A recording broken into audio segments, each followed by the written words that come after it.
Rehan school जाने को निकला लेकिन उसके जूतों का एक फीता टूट गया था।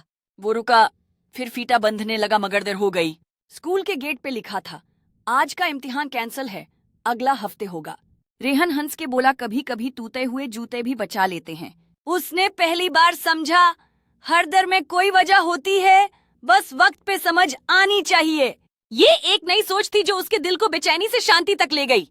रेहन ने समझा कि कभी कभी जिंदगी के छोटे रुके भी हमें नए मौके देते हैं। उसने फैसला किया कि वो हर दिन को एक नया मौका समझेगा, चाहे कुछ भी हो। रेहन ने अपने दोस्तों को यह नई सोच बताई और सब ने इस पर खुशी से तलकीन की। इस तरह एक छोटी सी मुश्किल ने उन्हें दोस्ती और समझ का एक नया पहलू दिखाया। रेहान अब स्कूल जाने से पहले हर बार अपने जूतों को ध्यान से चेक करता था।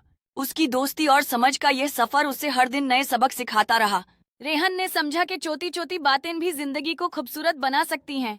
अब वो सिर्फ जूतों का नहीं बल्कि जिंदगी के हर पहलू का ख्याल रखता था। रेहन के इस नजरिए ने उसकी दोस्ती को और भी मजबूत बनाया।